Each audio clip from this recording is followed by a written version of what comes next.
I'm recording this just in case. I mean, I should hear because Just in case. No, they were all fulfilling.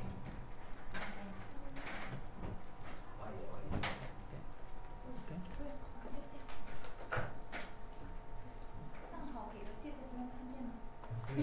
Okay. So, welcome. The motivation at doing this is that I used to have some problem with this back propagation in the convolution and layer, so I spent some time to figure it out. So I guess I'm not the only one to have this problem, so I'm going to share this. Also, it's necessary when you want to add some layers to the existing model. You want to train this model, and you need to add a propagation layer to that too. So the agenda here today, we're going to talk about propagation. First is propagation at a convolution layer. First way, we're going to introduce intuitive way, and second way is derivation from math. Second part of this is batch normalization. We're to introduce batch normalization, and then we derive from the math. So cross correlation and versus convolution is a very old concept back in school. So because we're going to use it, so we're going to do a quick recap of this. Given an image with size I and j, and the kernel k and size n and m is odd number, and also so for example here an image is size of 4 by 4 and kernel is 3 by 3. We're indexing from -1 to 1 1. Yeah. And cross correlation is a method to finding the similarity between the two data streams, maybe. Yeah. So here is the formula for that. Pay attention to this index. Indexing from this minus half of this width and height of this kernel. So the output index here is from this to this is not exactly the same size of the original image. I just want you to pay attention to that, because in the later derivation from math, that in this index is important. Is an important detail. Convolution and filtering operation, and this is the formula, right? Also indexing, I like to index it from minus to positive. Okay, so back in school when we learned image processing, k minus m is, this kernel is symmetric, so k minus m is actually equal to k, the original one, but in deep learning we are not sure they are symmetric, so we have to keep this way. Yeah. So this is the rotated version by 180 degrees around the original point. So see the difference. I noted with different colors. Okay. Okay. So convolution layers and formulas in deep learning. Here's our input, activation from a previous layer, So that's a top L minus 1, means that is in layer L minus 1, and I and J is the element. Okay. So this is our, this here is the channel length. And here is our current stage of convolution layer, and this is our kernel. Its kernel is also the channel, same as the convolution layer. So here is the output. I mean here this kernel is different from this kernel, so that's why we need different channel output. So there's k subindex k to tell the difference. This is upper channel k and this upper channel k minus k plus 1. Okay.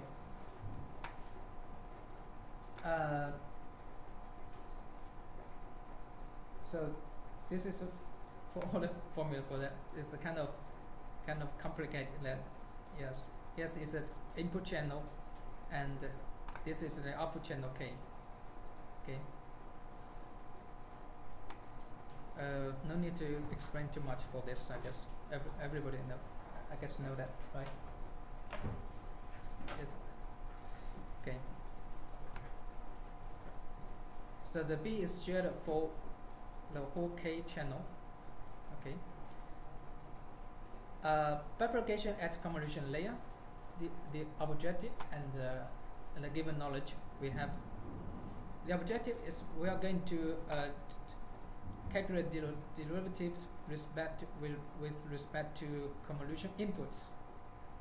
Well, we are going to use this to prepare for the backpropagation for the previous layer. And the second one is we're going to update the weights. We're going to update the weight with this one. So we're going to what we're given is a derivative with respect to output here at this point. So this is a delta k, and so what we call this is a output sensitive map. Somebody called it. I don't know what. Okay, let's derive the first one, the derivative with respect to inputs. Okay, no fancy about this. It's all chain rule. Means partial derivative with respect to all outputs, then all outputs derive to all inputs. Okay. So when you write the formula, it will be quite frustrating because there's a lot it's indexing from all output indexes. From this one to this one is all output indexes for output images. So it could be very freaking out people. Yeah. But fortunately, if you look carefully,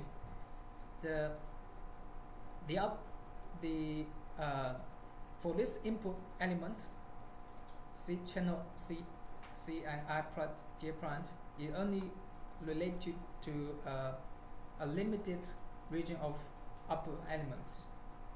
We're going to see the output. See here. Can I ask one question? Yes. Why are we finding? What is the use of finding the derivative with respect to a convolution input? See, I understand why we are finding the derivative with respect to the weights and bias, perhaps. Yeah. But Yeah. I don't understand why we are. What is the use of? It's a given.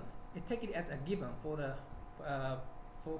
computing the previous layer. Now we're doing current layer, preparing for calculating current layer, right?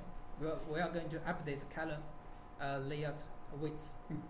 But if you want to calculate the previous layers weights, you need the sensitive map. This is a sensitive map for the previous layer. Cin is the okay. That Cin is the input to the current layer, right?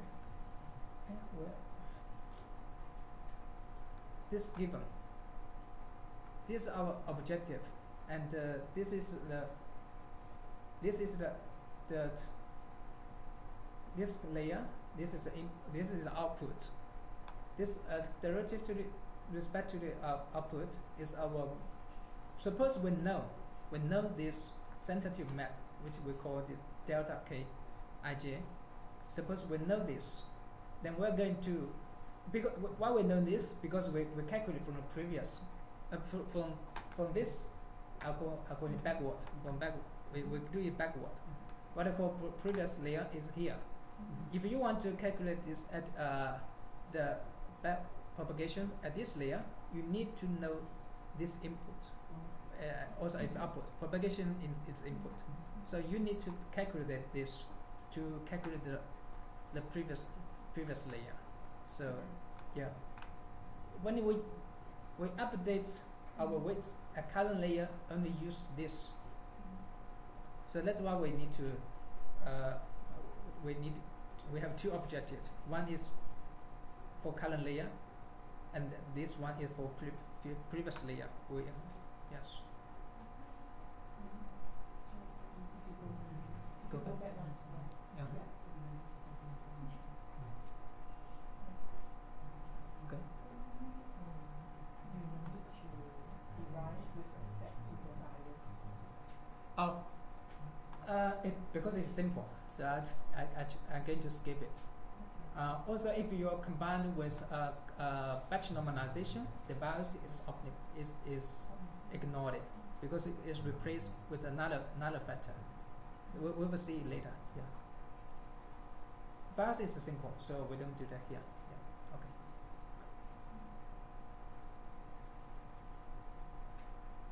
Okay.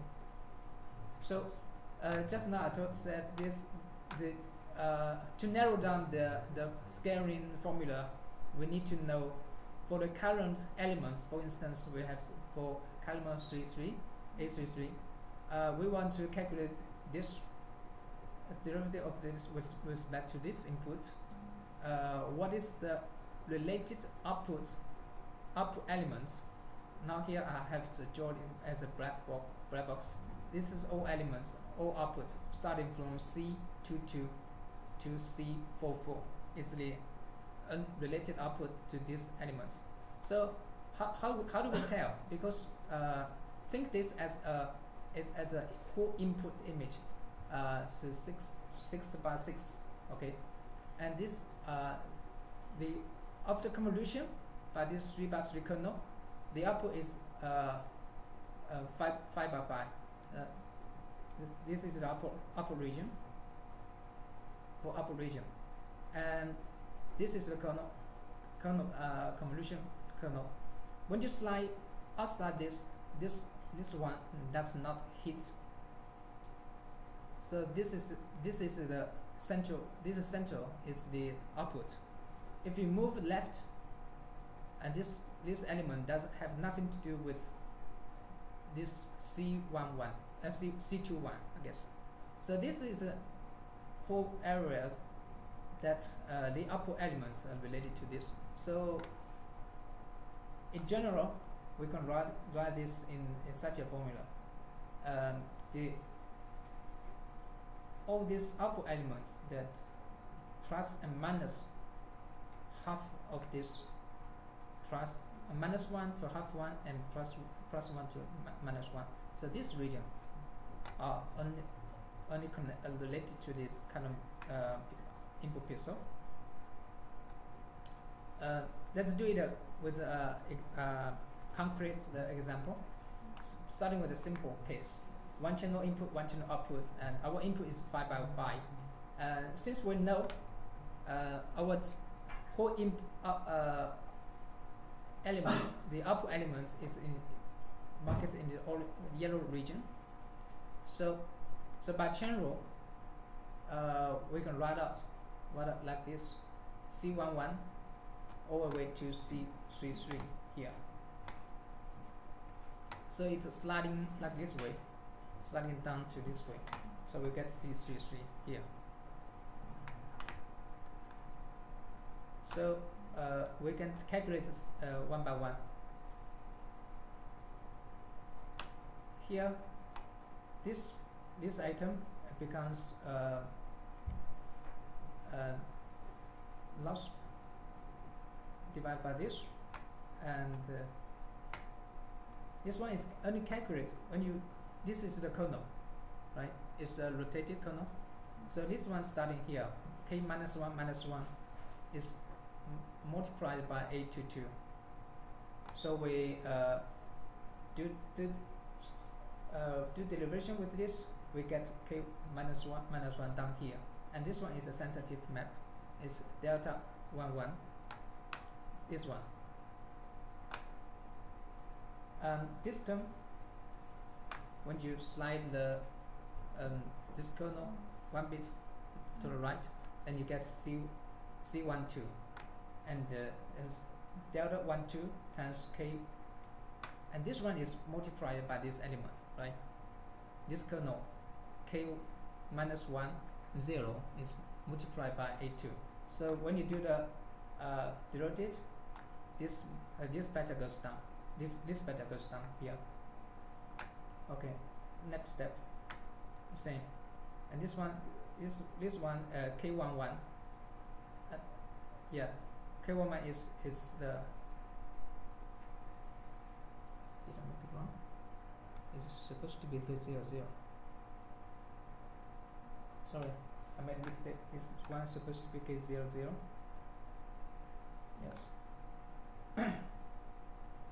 So we after we write out the whole thing, then we can conclude that in general, if we use I prime j prime to substitute 2 and 2, and we get the formula like this, right? So when you, for instance, when 2 here, 2 prime is 2, and we get minus 1 here, 1 1, and minus 1 minus 1, so it meets here. Okay, so next step we're going to derive from the math, see if the two agree with each other. So derivative with respect to convolution in a math. Previously we say we want to narrow down the only outputs that relates to the current input. So this is how we narrow down, right? I prime, this we're indexing from I prime minus this to plus this. This is a small box around the center point. We also substitute this one, this convolution formula into here. We get a scary formula like this. Okay, so but don't be afraid. Pay attention to this index.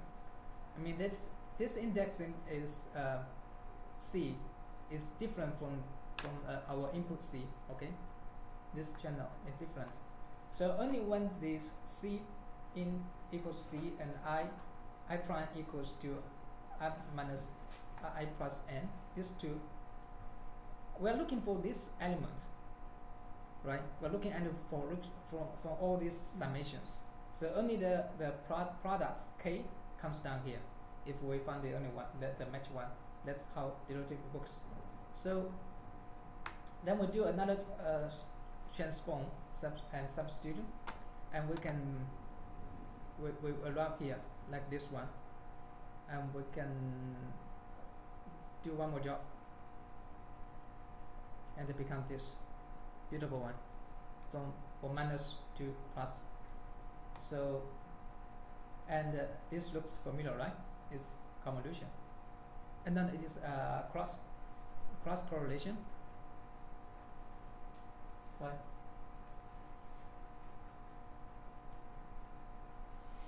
Okay, so that's two method matches. Okay, I think they match, right? They match because this k in math is more regular form. So I keep k here, means that this is for case channel, only for the case channel. Okay. So this one, because we say previously is that the k is equals to 1, we only talk about the simple case one channel, and in this general case we have channel k. Okay. So is it I don't know whether I'm making myself clear. For example? Sorry. Yeah. Okay. Sorry about it's a lot of math here. Yeah. Math here. So I. How many slides like this? All the slides There are more slides. So okay, if it, the math is a headache, is nasty. Let's think about the geometric interpretation for this derivative with the input. So these are convolution outputs in the yellow area, and this is the inputs. This is our input size. Input size. That's why. Sorry. So I pad another 0 around the input size. So here's a reason to do that. So this is a kernel size. So because why the formula says when you expand the formula,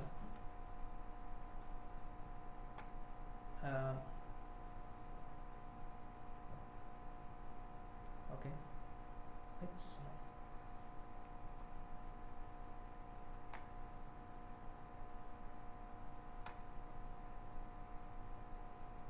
I mean, when you do this one, boundaries, we have to consider the boundary ones, right? The boundary when a derivative with the boundary conditions, what this looks like. The boundary condition, we have to pay more careful attention to that. So when you do the when you calculate with the previous math, it becomes like this one, delta 11 times k11. So if you do this sliding, if you're sliding from this top way here, and this k is a k and m is not rotated, so you will see k11 times delta 11 is matches. Exactly matches the formula. So when geometric, when you're sliding this way from top left to the top bottom right, you will get the it matches this formula. It matches this formula. So that's the simple way to interpret this operation. What does it mean? This convolution mean? So when you do back propagation, you have to. It's better to pad it as another 0 here. I mean, in this case, 2 0 around this outputs. So then you do the sliding and the convolution, normal convolution operation. Then you get the outputs. Get this.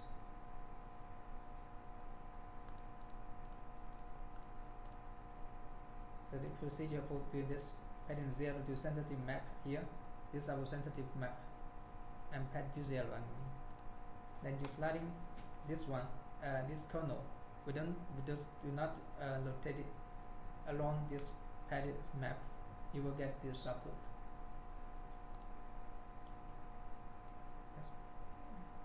Sorry, what is sensitive map? What is your sensitive? Sensitive means that it's a given. You think of as a given knowledge you will know. Okay, so it's no. Okay, that's. When you pad and when you don't pad? Sorry? Is there a criteria for padding? Criteria? The padding it just means you pad 0 on this, just for convenience. Yeah. So you can slide this kernel around from top left to the bottom right. Then you get the. Do you always do padding, or sometimes you don't do padding? No, you have to do that. You So have to do for convenient case, so you have to, when you do the when you run it in code, it's better to pad it. So you when you do GPU accelerations, is more easier to do that, I guess. Yeah. And then there's one of the reasons why people want to do padding is also because if you go to the next slide, the padding slide, right?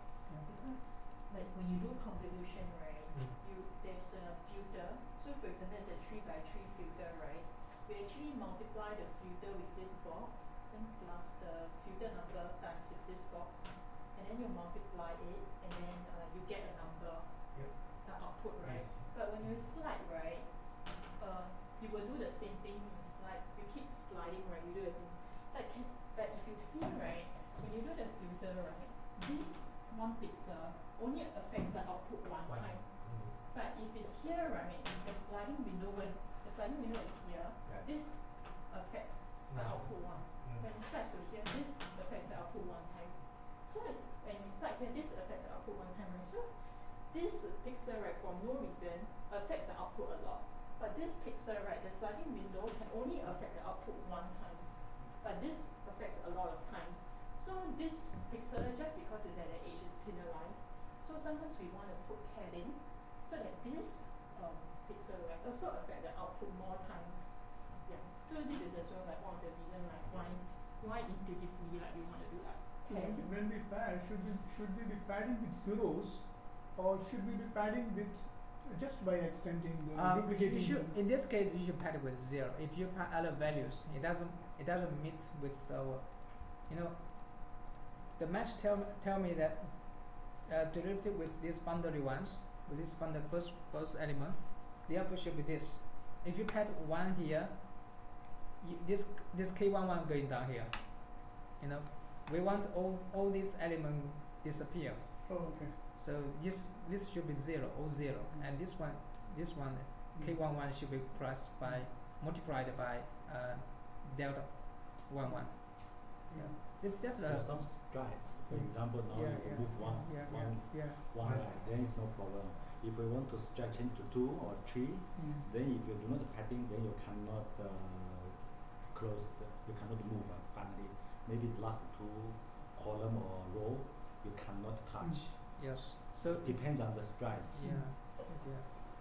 It's because we want to meet the output, and so we do this padding, and so it's more easy to understand when you do the padding, and so do all the same way that you meet all the equation and the formula here.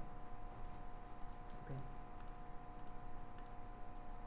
I suggest you next time maybe you use graphics picture to demo the whole process. Maybe it's more convenient for other people. I thought I draw a lot of pictures. It's graphical enough. Anyway, this is for people who want to write a code. If you don't want to write a code, it doesn't matter. Just get a sense of what does it mean. Because I write all this formula so you can write a code according to this formula. Yeah. So that's why I pay attention to the indexes here, because when you want to write a code, you need to know every details to make the code right.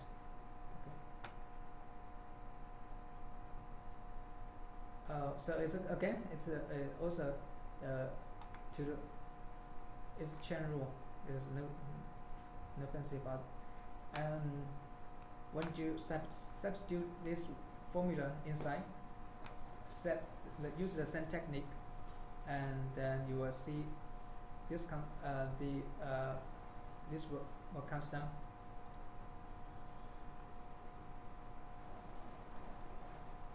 And it looks like the convolution, but the index, and pay attention to the index. The index is different. This index is symmetric, plus 1 to minus 1 to plus 1 if the k is 3 by 3. So this indexing is from this from 1 to I minus 2. So it's this indexing says is the whole upper image region. So I also draw a picture to interpret what does it mean for a geometric interpretation. So here is this. This is a corner rotated, and this case m equals to 1, m equals to 1. I mean this case c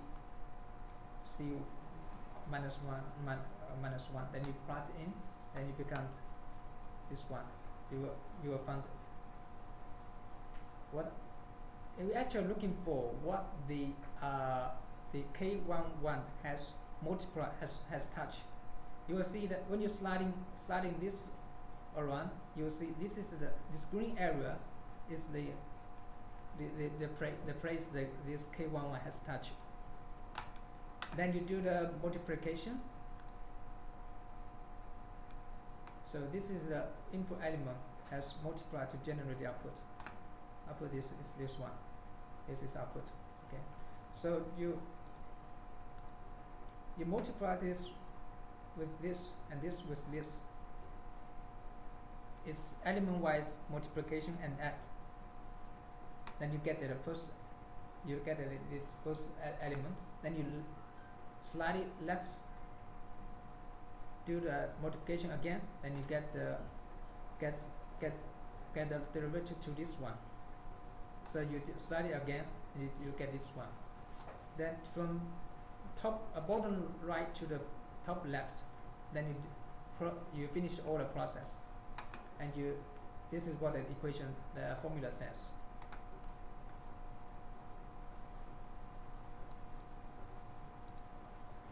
Okay, batch normalization introduction. Also, this is the math. This is the input x, and this is the mean for the input. You have m such. So this is the variance. Okay, then you subset the mean and divided by the variance. Then your output becomes variance becomes 1 and mean becomes 0. Okay, and further one is here times by gamma and plus beta. So this is graphical meaning. This is the mean and variance, looks like this, and this is the mean, 0 mean and variance 1. Then you shift, scale it and shift it. I call this distribution transformation. Okay. This is batch normalization idea from simple data. So what we need. So this distribution transformation happens because we have updated weights in the previous layer. Sorry. Why does the distribution transformation happen? Oh, we manually do that. This is why. We manually do this. It's not because happened by some others. We want it to happen. We want it to happen. If we want it to happen, we design it to happen. This is the case why I'm going to answer that. To increase the non-linearity, non-linear efficiency. Yeah. I thought Non-linearity. Yeah. Non-linearity. Yeah. Yes. Yeah. I was under the impression that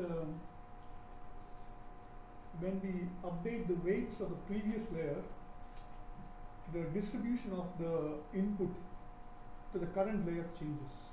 The distribution of the input to the current, you have a problem when the distribution of the input to the current layer changes, and that happens because the previous layers weights we have updated. Is it correct? Weights a little bit.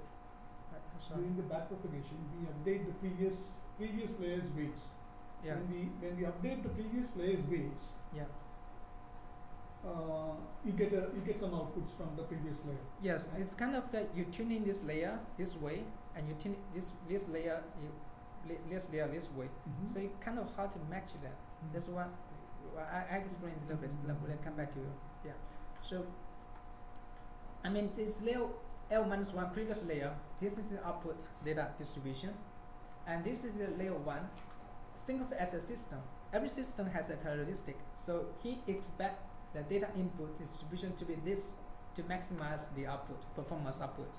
So this should be this is a mismatch between this distribution, right? I want this data and you feed me this.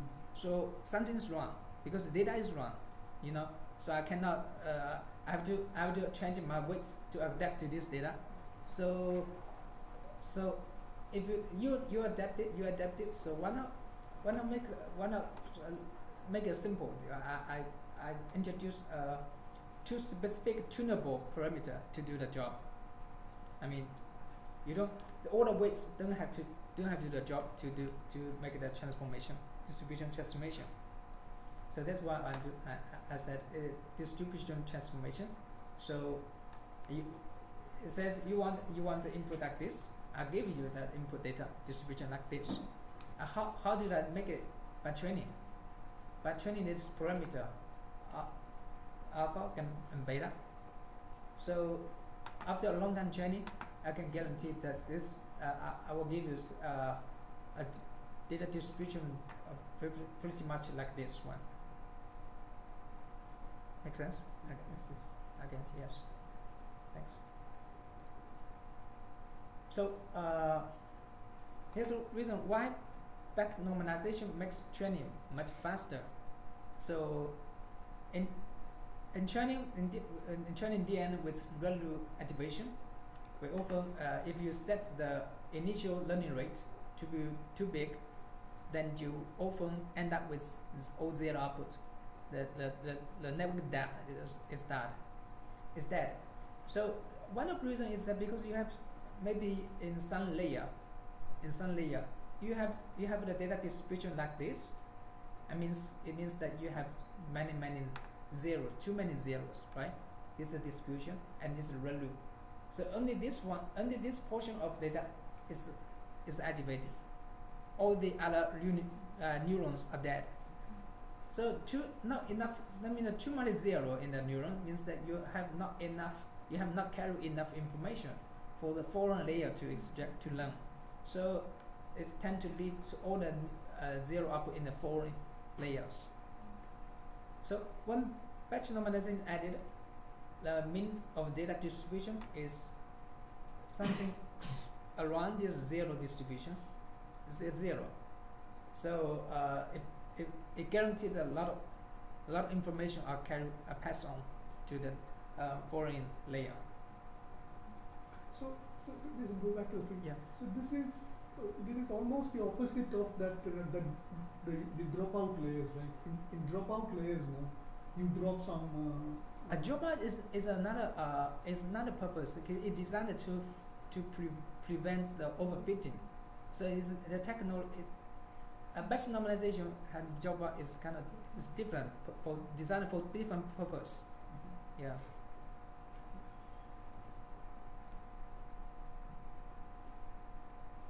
So one of my suggestions is that it will probably make the training even faster if you add a constraint to beta update during training.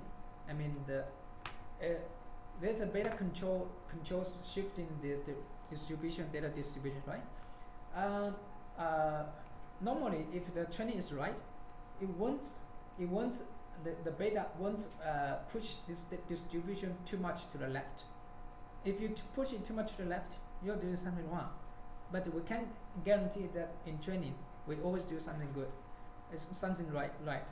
So if we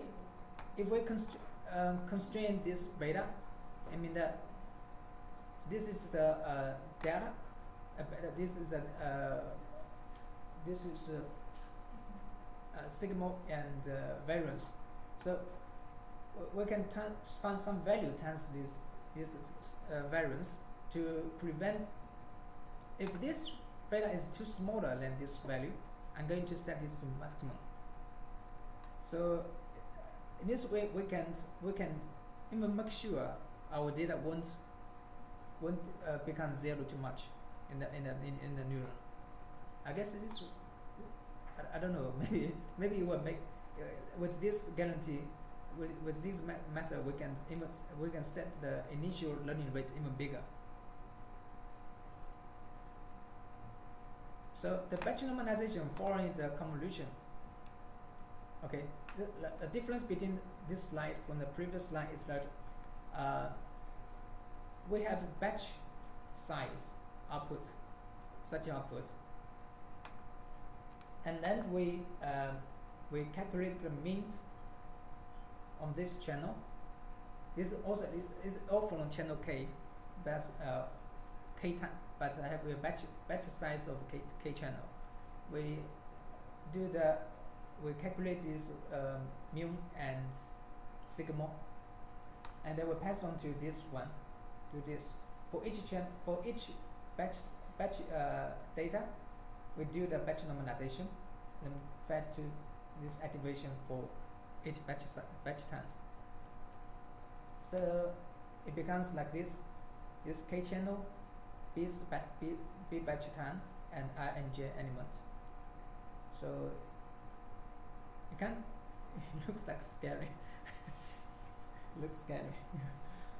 But when you want to do back propagation, you have to consider every possible situation. So you have to do that in this way. So this is our mean with batch size and your whole data. So this is the mean for, this for previously this is one channel, right? This is the same channel, but from several times I fed you many data and one batch of data for the same channel. Okay, so this is the variance, and this is the new output after the mean is in the center of 0, and this is the shifted version of the data. Okay, this time we're given this input. Also, is input. It's a we also call it sensitive map, right? For K channel and B batch and I and J elements, pixel element. Our objective is to learn this, to update this parameter and this parameter. Also, we have to do the derivative with respect to the input to this batch normalization. Again, the purpose is again for backpropagation in the convolution layer. We need to consider this derivative with this one because we want to compute this one. We need to know this is a given to this convolution. We have talked previously, right? So this is simple. I don't want easy, and I want to keep this one. This is just one, and this times data, and this is just this one times this gum times this gum. And let's talk about this one. This one is complicated, kind of. Actually, this subscript K should be ignored. Yeah, so in the later slides, I'm going to ignore the K. Just keep B, I, and J inside.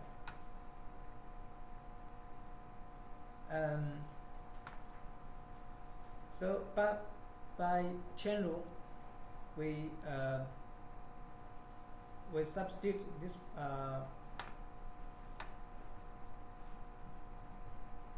We deal with this shifted and head version of this input, head version of this input to here, and put this formula here and expand like this, and we can also expand it a little bit because this one is this one, and we can put this one here, here, and here. Then we get this. This is the input. This is a given delta and sensitive map. We given, and this is beta. And we're going to calculate this one directly with this one to this one. Using chain rule, we can expand the formula even further. So it's all math. So I doubt is good for yeah. So yeah, the principle is simple. Just you expand this. The previous one